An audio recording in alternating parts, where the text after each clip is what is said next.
అయినను నన్ను పోలిన వాడెవడనూ లేడు. నా ఆలోచన నిలుచుననియు నా చిత్తమంతయు నెరవేర్చదననియు చెప్పుకొనుచు ఆది నుండి నేనే కలగపో వాటిని తెలియజేస్తున్నాను. పూర్వకాలము నుండి నేనే ఇంకా జరిగిన వాటిని తెలియజేయుచున్నాను. తూర్పు నుండి క్రూర పక్షిని రప్పించుచున్నాను. దూరదేశము నుండి నేను యోచించిన కార్యమును నెరవేర్చు వానిని పిలుచుచున్నాను. నేను చెప్పి ఉన్నాను, దాన్ని నెరవేర్చదను. ఉద్దేశించి ఉన్నాను, సఫలపరచెదను. చిన్న ప్రార్థన చేసుకున్నాం. మహాపరిశుద్ధులైనటువంటి మా పరలోకపు తండ్రి, సత్యవేదము పరిశుద్ధ గ్రంథము నుండి నేను కొన్ని మాటలు చదివాము. దానిని మేము ధ్యానించి ఉండగా పరిశుద్ధాత్మ దేవుని యొక్క ఆధీనములో సత్యమును గ్రహించి సత్యమును విని అన్వయించుకొని సత్య మార్గం నడవడానికి మనం సహాయం దయచేయమని, మరి ఈ కృతజ్ఞత కూడికకు ప్రభా ఉద్దేశం మీకు తెలుసు. దానిని బట్టి కూడా మీకు వందనాలు చెల్లిస్తూ, మరి ప్రతి హృదయాన్ని ఆదరించి పరిశుద్ధమైన మీ యొక్క స్వరాన్ని వినిపించమని యేసయ్య అత్యద్భుతమైన నామమున తండ్రిని వేడుకుంటున్నాము స్వామి. దయచేసి గమనించండి, ఈ 46వ అధ్యాయం మరి 1 నుండి 4 వరకు చదివాను. ఈ వచనాలలో మొదటి వచనంలో అంటాడు, ఒకసారి చదవమని. వేలు కూలుచున్నది, నేమో కృంగుచున్నది. వాటి ప్రతిమలు జంతువుల మీదను పశువుల మీదను మోయబడుచున్నది. చూడండి, ఇద్దరు దేవతల పేరు చెప్పాడు. ఒకటేమో బేల్, ఇంకొకటి నెబో. ఈ బేల్ అనే దేవత ద్వారా సూర్యుడిని వాళ్ళు ఆరాధించేవాడు. మరి ఈ నిబో దేవత ఎవరయ్యా అంటే వీళ్ళంతా కూడా గ్రీకు దేశ దేవతలు, గ్రీకు సంస్కృతికి సంబంధించిన దేవతలు. ఈ నిబో ఎవరయ్యా అంటే మీరు చిత్రగుప్తుని పేరు వింటారు కదా, అలాంటి వాడు అనమాట ఈ నిబో. అన్ని రికార్డులు మెయింటైన్ చేస్తూ ఉంటాడు. అయితే పరిశుద్ధమైన సృష్టికర్త అయినటువంటి జీవము కలిగిన దేవుడు ఏమంటున్నాడంటే, ఈ సూర్యుని ఆరాధనకి మాధ్యమైనటువంటి బేలు ఏమైపోయాడట? కూలుచున్నది, నిబో కృంగుచున్నది. ఒకడేమో కూలిపోతున్నాడు, ఒకడేమో కృంగిపోతున్నాడు. అంటే వారిలో శక్తి లేదు. ఇప్పుడు ఎలాంటి పరిస్థితి వచ్చిందంటే, మా పిల్లల్ని దయచేసి మీరు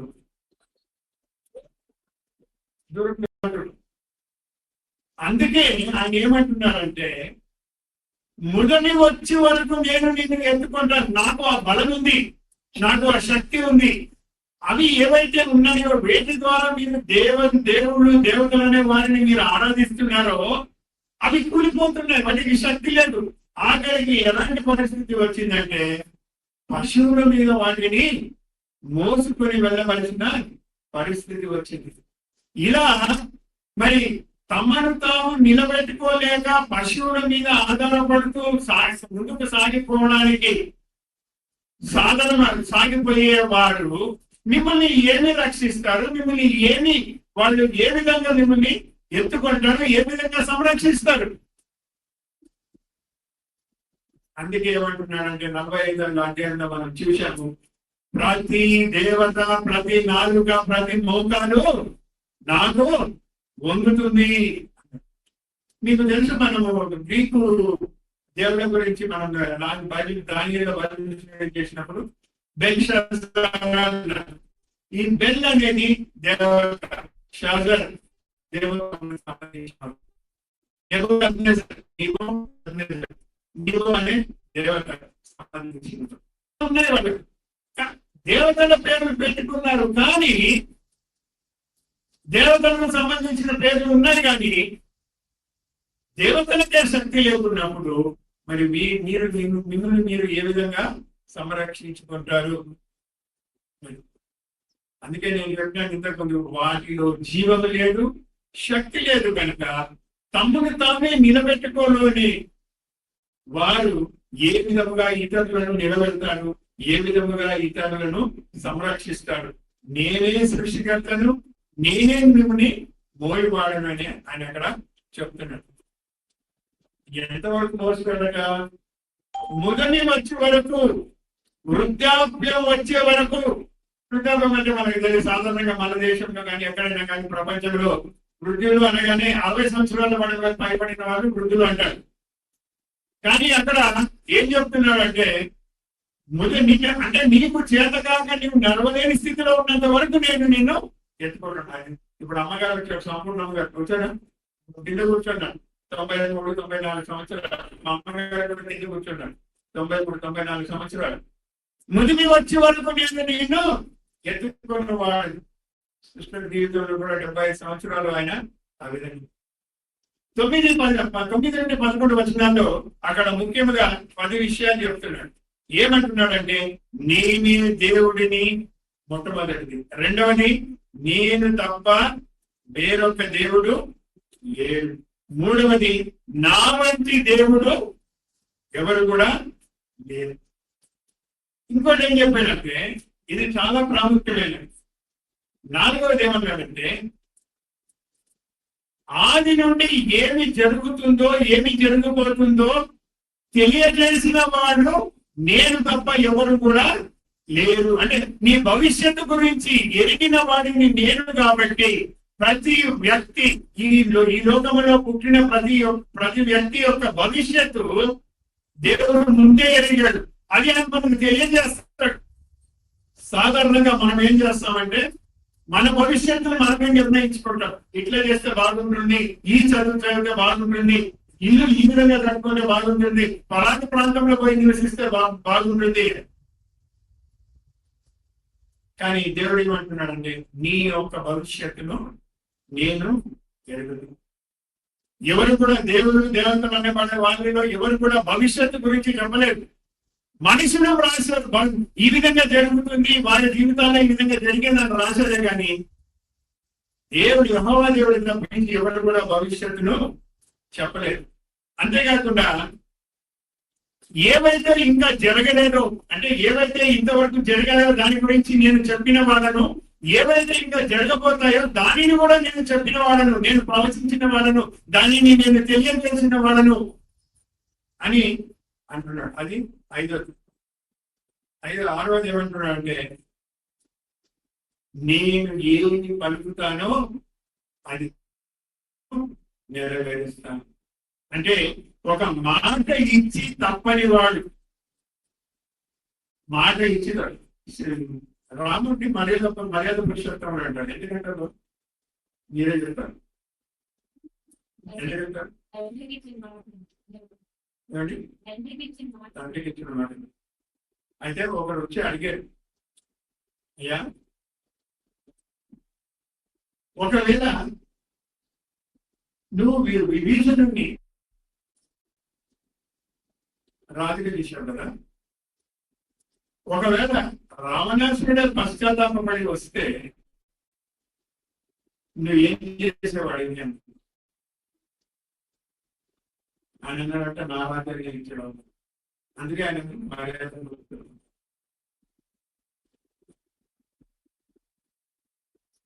అతను కూడా అవసరం వచ్చినప్పుడు సత్యానికి కట్టుబడుకోలేదు.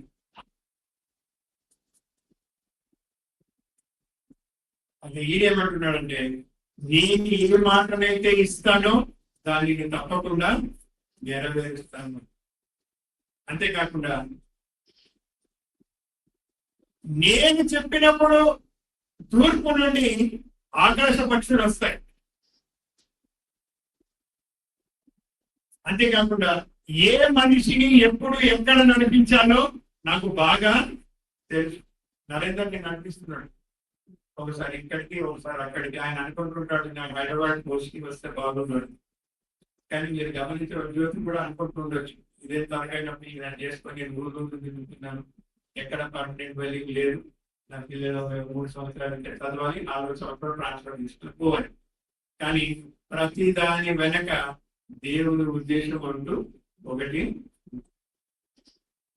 నేను ఆయనకు తెలుసు పశ్చిమాలలో ఉన్నప్పుడు not living area choice posting అంటే నా ఇష్టం వచ్చిన స్థలాన్ని నేను అడగవచ్చు. అప్పుడు ఒక వినికిడి ఉండింది, పుకారు ఉండింది. ఏంటి అంటే 5 చాయిస్లు ఇచ్చేవాడు. ఈ 5 ప్లేసెస్ నువ్వు ఏదన్నా నువ్వు రాస్తే ఏదైనా ఒక స్థలానికి నీకు ఇస్తారని. అప్పుడు ఏం పుకారు ఉండిందంటే మొదటిది ఇస్తే ఇవ్వరు, రెండోది ఇస్తే ఇవ్వచ్చు ఇవ్వకపోవచ్చు, మూడోది మాత్రం తప్పకుండా ఇస్తారు. కాబట్టి నువ్వు 3వ చాయిస్ హైదరాబాద్ అని రాయి అంటే నేనేం చేసినాను, మొదట పూనా అని రాసినాను, రెండోది బెంగళూరు రాసిన, మూడోది హైదరాబాద్ రాసిన. వాళ్ళు నాకు మొట్టమొదటిగా ఇచ్చేసారు. నేను పూనాకు పోయాక నాకు అక్కడ దేవుడు ఎందుకు నన్ను అక్కడికి తీసుకుపోయాడు, నేను ఎందుకు మామూలుగా మా వ్యక్తిగా నేను ఆలోచించి ఉంటే ఎంత బుద్ధి లేని పని చేసిన నేను అని అనుకునేవాడు. కానీ దేవునికి తెలుసు నా గమ్యం ఏమిటో, నేను ఏమి చేయాలో తెలుసు. వెళ్ళినప్పుడు అక్కడ విగ్రహాలంగా ఉండేవాడు. వాళ్ళు సత్యాన్ని తెలియజేసినప్పుడు ఒక్క కుటుంబంలో ఒకరు రక్షింపబడాలి. ఇప్పుడు వాళ్ళ కుటుంబం మొత్తం దాదాపు 60 మంది సత్యాన్ని తెలుసుకొని సత్యమాడి ఉన్నాడు. పరలోక రాజ్యానికి వాళ్ళు వారసులయ్యారు. నాతోనే అంతే కాకుండా క్యాన్సర్ పేషెంట్స్ మధ్య వాళ్ళు సేవ చేస్తూ అనేక రక్షణలోకి నడిపించారు. ఒకవేళ నేను నా స్వార్థం చూసుకొని ఉంటే ఇంత జరిగేది కాదు. ఎక్కడెక్కడ అస్సాంలో, త్రిపురలో, మరి నాగాలాండ్ లో నేను ఎప్పుడు వినలేదు. అలాంటి స్థలకు వీళ్ళు వెళ్ళి సేవ చేశారు. మనుషులకు సత్యాన్ని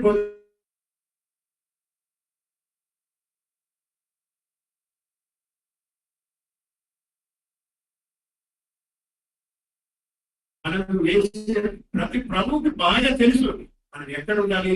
అందుకే కీర్తన కాదంటాడు, నేను కూర్చుంటున్నా, నేను లేచున్నా, అన్ని నీకు తెలుసు. నా గమ్యంలో స్థిరపరచడం. కాబట్టి ప్రభు అంటున్నాడు, ఎవరిని ఏ విధంగా నడిపించాలో నాకు తెలుసు. అంతేకాకుండా ఆ వ్యక్తిని నడిపిస్తూ నా చిత్తాన్ని నెరవేరడం కూడా నాకు తెలుసు. నేను ఒక మాట పలిగితే అది తప్పకుండా జరిగి తీరుతుంది. అందుకే ప్రభు అంటాడు, ఆఖరిలో ఏమంటాడంటే, నేను ప్లాన్ చేస్తాను, నేను ఉద్దేశిస్తాను, నేను దానిని నెరవేరుస్తాను అని చెప్తూ ఈయన ఈ నాలుగో వచనంలోకి వచ్చే వాళ్ళకి ఏమంటాడంటే, 4వ వచనం చదవమ్మా. ముదిమి వచ్చే వరకు నిన్ను ఎత్తుకొని వాడను నేనే, తల వెంట్రుకలు నెరిగి వరకు నిన్ను ఎత్తుకొని వాడను నేనే, నేనే చేసి ఉన్నాను, చంక పెట్టుకొని వాడను నేనే. చంక పెట్టుకొని వాడు గమనించండి, నేను ఎందుకు నేను చంక పెట్టుకుంటున్నాను అంటే, నేను నీ నిర్మాణకుడు. కీర్తన 139వ అధ్యాయంలో అంటాడు, నా అవయవ నిర్మాణము జరుగుతుండగా నీ గ్రంథములో నీవు వాటిని లిఖితం చేసినావు, నీవు రాసి పెట్టినావు. అందుకే ఆయుష్ అనేది దేవుడు ఇచ్చేది. ఏ అవయవము ఎన్ని సంవత్సరాలు పనిచేయాలనేది దేవునికి బాగా తెలుసు. హార్ట్ ఎన్ని సంవత్సరాలు పనిచేయాలని దేవుడు ముందుగానే నిర్ణయించాడు. కాబట్టి హార్ట్ అటాక్ వస్తే భయపడవలసిన అవసరం లేదు. ఆయన నిర్ణయించిన సమయానికి 1 సెకండ్ ముందు మరణం రాదు, 1 సెకండ్ తర్వాత కూడా రాదు. సో ఆల్రెడీ ఆయన నిర్ణయించినాడు. ఎందుకు అంటున్నాడంటే, నేను నీ నిర్మాణకుడను, నీకు ఏది క్షేమమో నాకు బాగా తెలుసు. సాధారణంగా ఇంట్లో పిల్లలు తల్లికి బాగా తెలుసు, బిడ్డ ఏం చేస్తున్నాడు, ఏమి తినిపియడం, ఏమి పోషక పదార్థం ఇవ్వను, వాడు ఏడిస్తే ఏ విధంగా వాడిని బుజ్జగించాలను, వాడు అల్లరి చేస్తే ఏ విధంగా వాడిని సరిచేయాలను, వాడి ఒకవేళ వాడు చాలా చెప్పిన మాట వినకపోతే వాడిని క్రమంలోనికి ఎట్లా తీసుకొని రావాలో తల్లికి బాగా తెలుసు. ఎందుకు 9 నెలలు తన యొక్క ఉదరంలో ఆమె గర్భంలో కాచి ఎంతో కష్టపడి మోసి ఆమె బిడ్డను జన్మనిస్తుంది. కాబట్టి తల్లికి బాగా తెలుసు. తల్లి అందుకే తల్లికి తెలిసినంత తండ్రికి కూడా తెలియదు. తండ్రికి ఒక బాధ్యత ఉంది, అది వేరే విషయం. కాకపోతే దేవుడు అంటున్నాడు, ఒక మానవుల స్త్రీ ఈ విధంగా ఆమె పట్టింపు కలిగి ఉంటే, నేను నీ నిర్మాణకుడు కాబట్టి నిన్ను నేను ఏమన్నాడు, నిన్ను ఎత్తుకొనుచు రక్షించువాడను నేనే. సరే, ఇక్కడ నేను నీ నిర్మాణకుడు, నేను నిన్ను చేసి ఉన్నాను. దయచేసి ఎందుకు ఎంత ప్రభు మన ఎడల ఎంత ఆసక్తి కలిగి ఉన్నాడంటే లూకాసు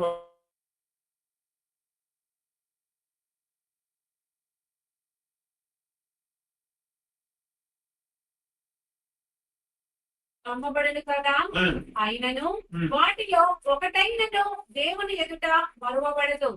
మీ ఏమంటున్నాడంటే 5 రూపాయలకు కొనే 2 పిచ్చకలను ఒకదాని విలువ ఎంత? 2.5 రూపాయలు. 2.5 రూపాయలకు విలువ లేదు. అలాంటి పిచ్చుక నా దృష్టిలో ఎంతో విలువైనది. అలా పిచ్చుకయే విలువైంటే నిన్ను నేను సృష్టించిన కాబట్టి నీవు నా సృష్టి కాబట్టి నీవు నాకు ఇంకెంత విలువ కలిగిన వాడవు, ఎంత విలువ కలిగిన దానిని అంటాడు. ఆ తర్వాత నీ తల వెంట్రుకలన్నీ లెక్కింపబడి ఉన్నవి.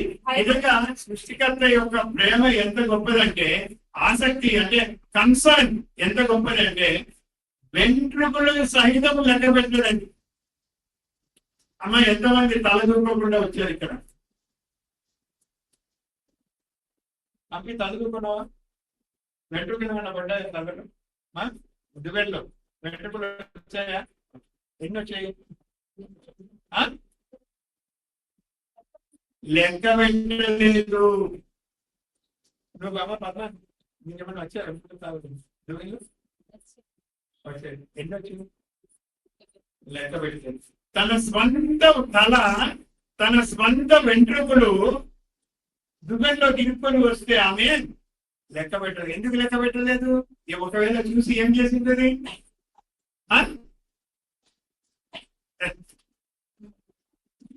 కొంతమంది అయితే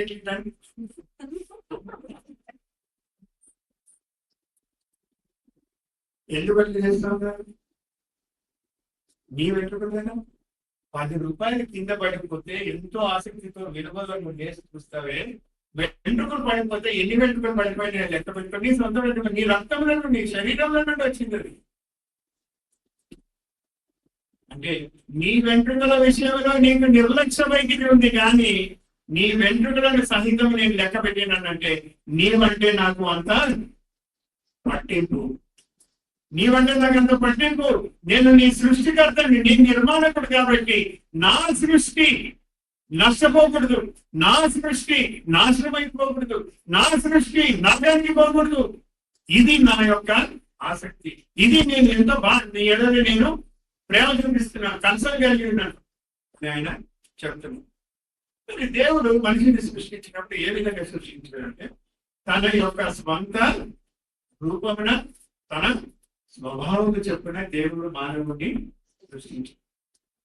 తన స్వంత రూపమున తన స్వభావమైన దేవుడు మానవుడిని సృష్టించాడు. కానీ మానవుడు ఏం చేశాడు? పాపం చేశాడు, దేవుని నుండి దూరం అయిపోయాడు, దేవుడు ఇచ్చిన ఆ యొక్క స్వభావాన్ని పోగొట్టుకున్నాడు. కానీ నిర్మాణకుడు కాబట్టి సృష్టి నాశనం అయిపోతా ఉంటే సృష్టికర్త చూసుకోలేదు. ఏ తండ్రి ఏమి తన కొడుకు పెడదారిన కొడతానే కూడా ఇంకా చెడిపో ఉంటాడా? లేదు. వాటి ఎంత డ్రగ్ అడిక్ట్ కానీ తాగుబోతు కానీ వాటిని సరైన మార్గంలో పెట్టడానికి ఆఖరి వరకు ప్రయత్నం చేస్తాడు. ఒక ఇహలోకపు తండ్రి అంత ప్రేమ అంత కన్సర్న్ చూపిస్తే మరి సృష్టికర్త అయిన దేవుడు ఇంకెంత ప్రేమ చూపించాలి. అందుకే ఆయన ఏం చేస్తున్నాడంటే తానే మానవుడి, ఆ దేవుడు ఆత్మ, ఎవరు కూడా దేవుడిని చూడలేదు, కానీ కనిపించని అదృశ్యుడైనటువంటి ఆ దేవుణ్ణి కనపరచడానికి తానే యేసు ప్రభువుగా ఈ లోకంలోనికి వచ్చి దేవుని యొక్క పరిశుద్ధత నుండి, దేవుని యొక్క పవిత్రత నుండి, దేవుని యొక్క నీతి నుండి దూరమైపోయిన మానవుని తిరిగి దేవునితో జోడించడానికి, ఒకటి చేయడానికి ఆయన శిలువ మీద తన ప్రాణాన్ని అర్పించి తన రక్తాన్ని చిందించాడు. ఆయన పరిశుద్ధుడైన దేవుడు కాబట్టి పరిశుద్ధమైన రక్తాన్ని చిందించి ఆ రక్తం ద్వారా పాపక్షమాపణ మానవాళికి దయచేశాడు. అందుకే హిందూ ధర్మంలో ఏముంది అంటే సర్వపాప పరిహారార్థం రక్త ప్రోక్షణం అవశ్యం, తదు రక్తం పరమాత్మైన వినియోగాన పర్యాగం. అంటే అర్థం ఏంటి? సర్వ పాపాలు పరిహరింపబడాలి అంటే రక్త ప్రోక్షణం అనేది ఎంతో అవసరం. రక్తం అనేది చిందించబడాలి. ఎవరి రక్తమై ఉండాలి? అది గొర్రెల రక్తమా, ఎడ్ల రక్తమా, పశువుల రక్తమా, మానవ రక్తమా? తన రక్తం పరమాత్మ ఆ యొక్క రక్తము దేవుడే ఉచితంగా ఇచ్చి ఉండాలి. ఆ రక్తములో ఎవరి జీవితాలు కడగబడతాయో, పాపాలు కడగబడతాయో వారు దేవునితో తిరిగి ఒకటవుతారు, దేవునితో సమాధానం పరచబడతారు, దేవుని యొక్క ప్రేమను గ్రహించిన వారు అవుతారు. అప్పుడు సహవాసం తిరిగి నెలకొల్పబడుతుంది. కాబట్టి అప్పటి నుండి దేవుడు ప్రతి విషయంలో ఆ వ్యక్తి యొక్క బాధ్యతను స్వీకరిస్తారు. అందుకే ఆయన ఏమంటున్నాడంటే, ఏమన్నాడండి, మొట్టమొదటి ఆయన ఏమంటున్నాడు, నేను నిన్ను ఎత్తుకుంటున్నాను అన్నాడు. అంతేనా? చదువు మరి, నేను నిర్మించిన వాడని నిన్నే 46 ముదిమి వచ్చే వరకు నిన్ను ఎత్తుకొని వాడను నేనే, తల వెంట్రుకలు నెరయి వరకు నిన్ను ఎత్తుకొని వాడను నేనే, నేనే చేసి ఉన్నాను, చంక పెట్టుకుని వాడను నేనే, నిన్ను ఎత్తుకొనుచు రక్షించు వాడను నేనే. ఇప్పుడు ఏమంటున్నాడంటే, నిన్ను ఎత్తుకొని వాడను నేనే. ఎవరైనా నవ్వుతారు, ఈ వయసులో నన్ను ఎవరైనా ఎత్తుకుంటారు. చిన్నపిల్లని అంటే ఎత్తుకోవచ్చు, కానీ ఇక్కడ సృష్టికర్త అయిన దేవుడు సృష్టి అయిన మానవునితోటి అంటున్న మాట, నిన్ను నేను ఎత్తుకుంటాను. అసలు ఎత్తుకోవాల్సిన అవసరం ఏముంది? ఏ ఏ సందర్భాల్లో ఎత్తుకుంటాం? నేను మిమ్మల్ని అడుగుతాను, ఎందుకు ఎత్తుకుంటానో నాకు తెలియదు. కరెక్ట్ వచ్చిందా?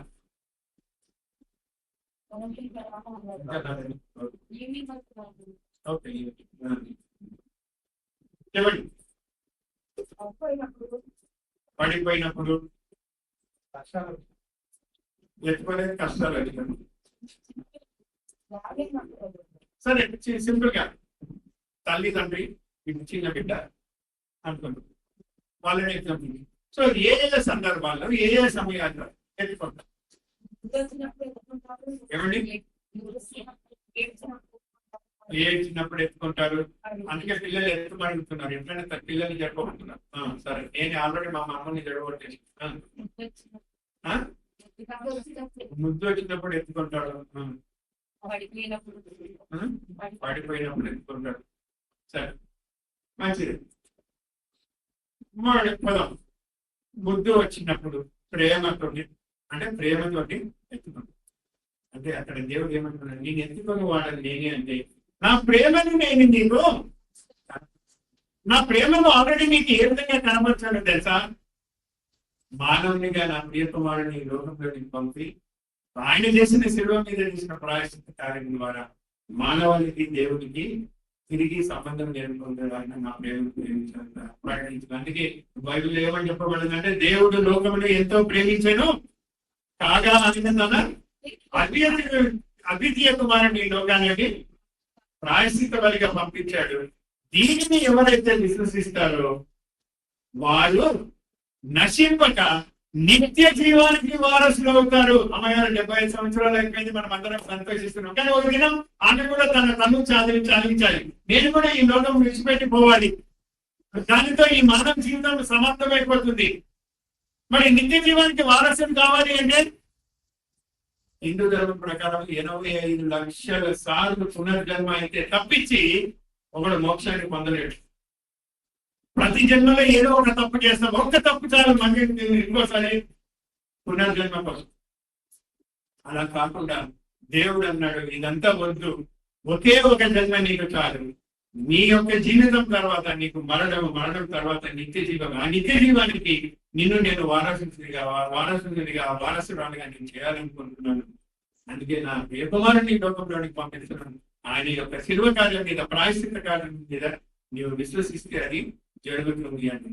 సరే, ప్రేమ ప్రకటించబడ్డారు. రెండవది ఎందుకు ఎత్తుకుంటారు?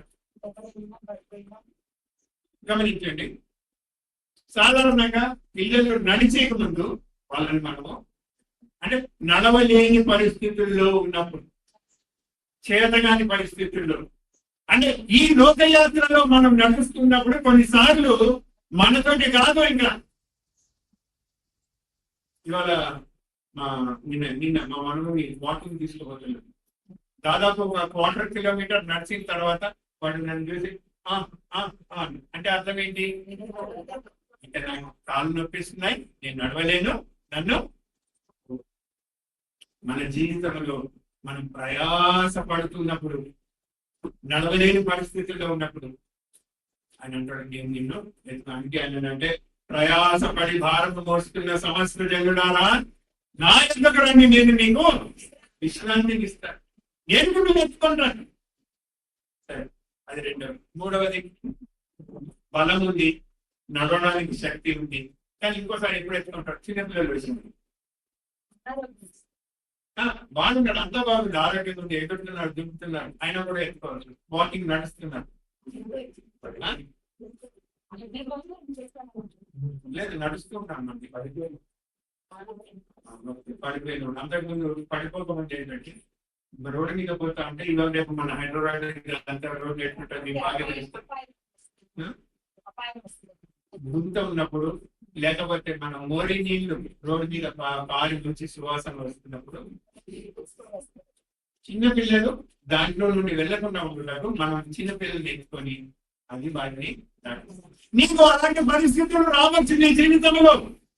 నీవు అనుకుంటున్నావు అది నీళ్ళే అని, కానీ అది కంపు కొట్టే నీళ్లు, దాని వల్ల అనారోగ్యం వస్తుంది, శరీరంలో క్రిములు ప్రవేశిస్తాయి. అది నీకు తెలియదు, కానీ నాకు తెలుసు, ఎందుకంటే నీ భవిష్యత్తు నాకు తెలుసు. కాబట్టి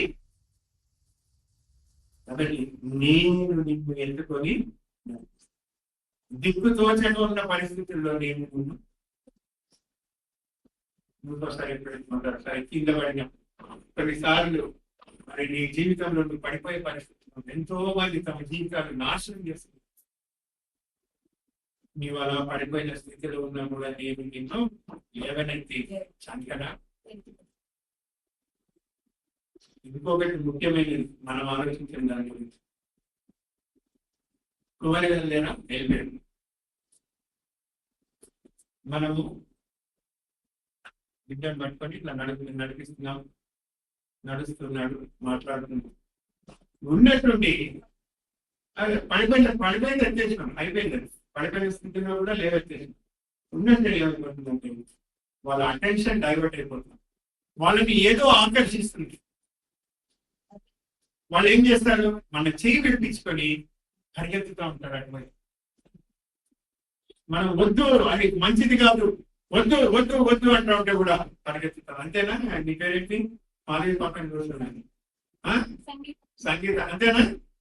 మీ అబ్బాయి అలా చేస్తాడా? అందరి పిల్లలు అలా ఏం చేస్తాడు, చెయ్యి వెళ్ళి మిదిలించుకొని పరిగెత్తుతూ ఉంటాడు. మనకు తెలుసు అది ఆపద, వద్దు నాయన వద్దు అంటే వినరు. ఎందుకంటే ఆకర్షణ లాంటిది. జీవితంలో అనేక ఆకర్షణలకు లోనైపోయి మనకు దేవుడి నుండి దూరం అయిపోతున్న సమయంలో ఇంకా వీళ్ళు మాట వినడానికి ఏం చేస్తాము, చేయబట్టుకొని రారా అని ఎత్తుకుంటాం. ఏడుస్తాడు, అయినా కూడా ఎత్తుకొని. నీవు అలాంటి పరిస్థితుల్లో ఉన్నప్పుడు నేను ఎందుకు అంటే నిన్ను నేను విమోచించి నా రక్తమును పెట్టి నేను నిన్ను కొన్నాను, నీవు నాశనం కావడం నాకు ఇష్టము. తర్వాత నేను చంక పెట్టుకొని వెళ్తాను. ఏమండి? అంతేనా? సంకలు పెట్టుకొని వెళ్తాను. ఇప్పుడు నాకు చెప్పండి, బిడ్డ తల్లిని కానీ తండ్రిని కానీ సంకన పెట్టుకుంటారా, లేదా తల్లిదండ్రులు బిడ్డను సంకన పెట్టుకుంటారా? మీరు చెప్పాలండి.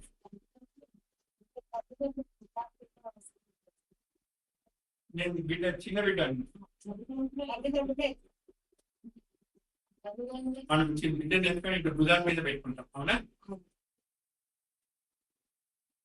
అదే బిడ్డ భుజాల మీద మనం చూస్తుంటామా? మా ఇల్లు వాడిని అట్లా పెట్టి వాడి తల మీద నేను ఇల్లు పెడితే తోసి పడేస్తున్నాడు. నాతో కాదు, నువ్వు లేగి ఇక్కడ నుండి. మరి తల్లి తన బిడ్డను ఎత్తుకుంటుంది, బిడ్డ తల్లిని ఎత్తుకోడు. మరి దేవుడు మనిషిని ఎత్తుకోవాలన్నా, మనిషి దేవుడు ఎత్తుకోవాలన్నా? అదే అని అంటుంది, నేను ఎత్తుకుంటానంటే నిజమైన దేవుడు అయితే మనిషిని ఎత్తుకుంటాడు, దేవుడు కాని వాళ్ళైతే మనిషి వాడిని నెట్టుకుంటారు. అదే ఆయన అన్నాడు, వాళ్ళు కూలిపోతున్నారు, వాళ్ళు కింద పడిపోతున్నారు, ఇంకా వాళ్ళకి చేత కాక వాళ్ళని పశువుల మీద, నేను దేవుడు కాబట్టి నేను ఈ కార్యాన్ని చేస్తాను. అంతేకాకుండా ఎత్తుకొని అవడం అంటే అర్థం ఏంటంటే అవసరం వచ్చినప్పుడు ఆదుకునే వాళ్ళను నేను. మీకు ఒక చిన్న ఉదాహరణ ఇస్తాను, అది ముగించేస్తాం. ఏంటి అంటే, ఇశ్రాయేలీయులు ఎర్ర సముద్రం దాటుతున్నప్పుడు ఎర్ర సముద్రం పాయలైపోయింది, ఇటు నీరు గోడగా నిలబడిపోయింది, ఇటు నీరు గోడగా నిలబడిపోయింది, మధ్యన ఇశ్రాయేలీయులు నడిచి అవతలికి వెళ్తున్నారు. ఇప్పుడు ఇక్కడ గోడగా నిలబడింది అంటే నీళ్లను మనం నిలబెడితే దాంట్లో నుండి మనం చూడొచ్చు. అవునా? సింపుల్ గా మీరు ఫిష్ అక్వేరియం చూడండి, లేకపోతే ఏదైనా ఏమంటారు పార్క్కి వెళ్ళండి, అద్దంలో ఏముంటుంది, నీళ్ళన్నీ నిలబడి ఉంటాయి, అటు ప్రకారం జలచరాలు ఉంటాయి, మనం చూస్తాం కదా వాటిని, అవి కూడా మనల్ని చూస్తాయి కదా. బహుశా ఈ నీళ్ళలో మొసలి ఉండిందేమో, లేకపోతే తిమింగలం ఉండిందేమో. అరే ఇంత మంచి రుచికరంగా ఉన్నారా, ఇంత మంది ఉన్నారు, తినేద్దామని దానికి నోరూరుతా ఉందేమో. కానీ అవి ఏది కూడా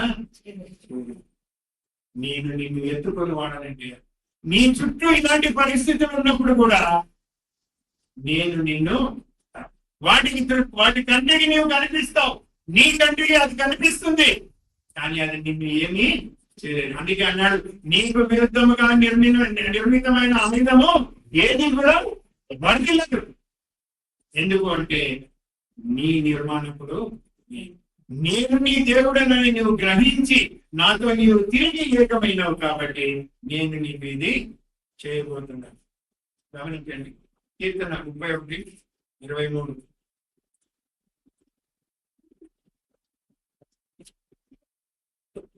యెహోవా భక్తులారా, మీరందరూ ఆయనను ప్రేమించుడి.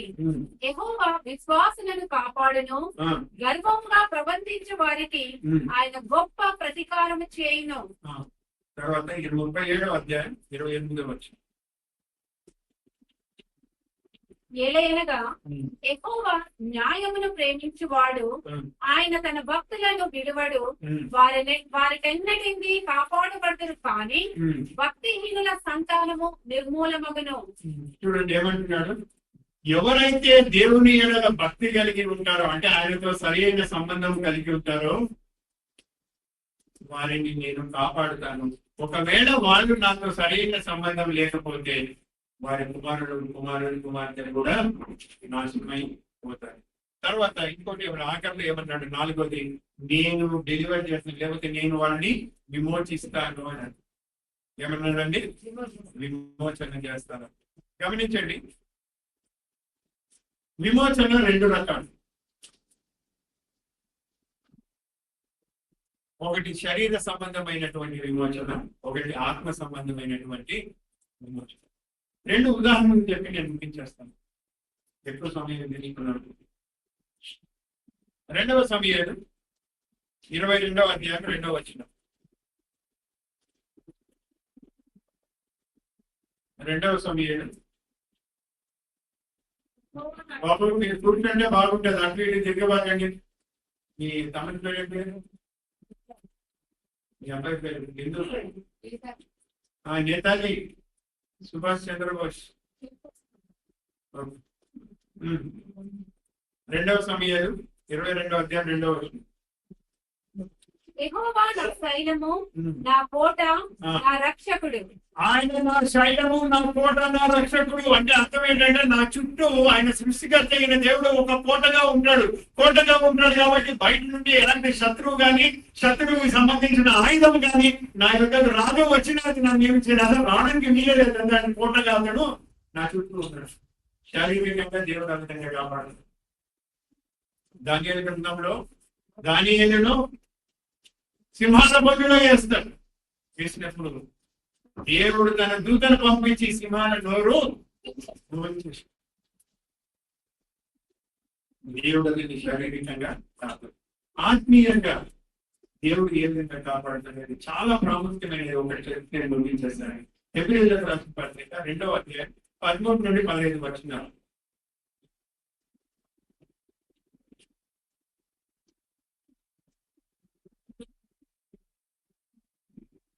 నేను ఆయనను నమ్ముకొని ఎందును అనియు, ఇదిగో నేను దేవుడు నాకు ఇచ్చిన పిల్లలను అనియు. 2:15-13 కాబట్టి ఆ పిల్లలు రక్త మాంసములు కలిగిన వారైనందున, ఆ పిల్లలు రక్త మాంసములు కలవారైనందున, రక్త మాంసములు కలిగిన వారు. ఇప్పుడు ఇక్కడ ఉన్న వాళ్ళు ఎంతమంది రక్త మాంసములు ఉన్నాయండి? రక్తం మాంసం లేని వారు ఒక్కసారి చేయండి. రక్త మాంసములు లేని వారు అందరికీ రక్త మాంసములు ఉన్నాయి కదండి. రక్త మాంసం ఎప్పుడు ఆ ప్రకారమే మరణము యొక్క బలము గల వాణిని అనగా అపవాదిని మరణము ద్వారా నశింపజేయుటకును జీవిత కాలమంతయు మరణ భయము చేత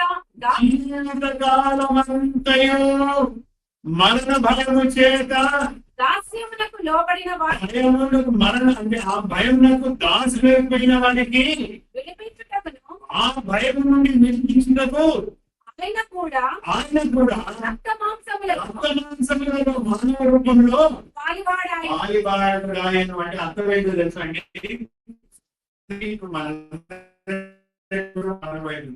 మన వయసు నేను కాదు సంపూర్ణ 94, మా అమ్మగారు 94, 99. అయ్యో బాగా చెప్పదు వెంటనే మా అమ్మగారికి చెవులు నొప్పిస్తా ఉంటాయంటే డాక్టర్ ఆయన ఏమన్నాడంటే నరాలన్నీ కుదించుకుపోయాయండి, ఏమి చేయలేము, జస్ట్ నొప్పి వచ్చినప్పుడు ఆయన మీద మాత్రమే పెట్టాడు, ఏం చేయడం తెలియదు. ఆయన మాత్రం అది నాకు చిన్నప్పుడు 16 ఏళ్ల వయసులో 19 ఏళ్ల వయసులో నా చెవి అది ఉండాలనుకుంటే అది సాధ్యం. ఏమైతుందో నా చెవికి అని ప్రతిదినం ప్రొద్దున కూడా అడుగుతాను, నా చెవి బాగుందా, ఏమైపోతుందో నా చెవి, నా ప్రాణం ఏమిస్తుందో. ప్రతి వారికి ఏదో ఒక భయం. నా బిడ్డ జీవితం ఏమైపోతుందో, నా కొడుకు జీవితం ఏమైపోతుందో, రేపు నేను తినగలనో లేదో, హాస్పిటల్ నేను వెళ్తానో లేదో, అంత భయం లేని వారు ఎవరు లేదండి. పైకి మాత్రం మనం అంత గంభీరంగా ఉంటాం, వేషధారణం మనం. అయితే ఏమంటున్నాడంటే అలాంటి మరణ భయంలో ఉన్న వారికి మరణ భయం ఆయన కూడా రక్త మాంసములలో పాలివాడయ్యాడు. అదే నేను మీకు మొదటి చెప్పింది. సృష్టికర్త అయిన దేవుడు మరి మానవునితో ఒకటిగా ఉన్నప్పుడు మానవుడు ఎంతో సంతోషించాడు. దేవునితో ఏమంటే చేతిలో చేయి వేసుకొని నడిచేవాడు. కానీ తాను చేసిన తప్పిదం వలన దేవుని నుండి దూరం అయిపోయాడు, మరణానికి లోనే. అప్పటి నుండి మరణ భయం ప్రతి మానవుని కూడా వెంటాడు. అయితే ఆయన ఏమంటాడంటే నీకు అలాంటి భయం ఉంది, నేను రక్త మాంసములలో పాలివాడై ఆ శిలువ మీద పరిశుద్ధమైన నిష్కలంకమైన రక్తాన్ని కాల్చినాను నీ పాప విమోచనార్థమై. కాబట్టి నీవు దాన్ని విశ్వసిస్తే నీవు మరణ భయం ఉన్నప్పటికీ కూడా నిత్య జీవానికి వారసుడు అవుతావు. అప్పుడు నువ్వు ఏం చెప్తావంటే, ఓ మరణమా నీ ముందెక్కడా, ఓ సమాధి నీ విజయమే. అందుకే భక్తులందరూ కూడా మరణించడానికి ఎవరు భయపడలేదు. పౌలు లాంటి మహాజ్ఞాని యూదామత ఛాందస్సుడు అతడు యేసు ప్రభువుని విశ్వసించి ఆయనని వెంబడించడం తర్వాత ఆయన ఏమన్నాడు, నేను ఎప్పుడెప్పుడు ఈ శరీరాన్ని విభజిస్తానా, ఎప్పుడెప్పుడు నా గురిని నేను చేరుకుంటానా, ఎప్పుడెప్పుడు నా గమ్యాన్ని చేరుకుంటానా, ఎప్పుడెప్పుడు నా రక్షకుని నేను కనుగొలా చూస్తానా, ఎప్పుడెప్పుడు నేను నిత్య జీవనంలో నేను ప్రవేశిస్తానా అని ఎదురు చూస్తున్నాను.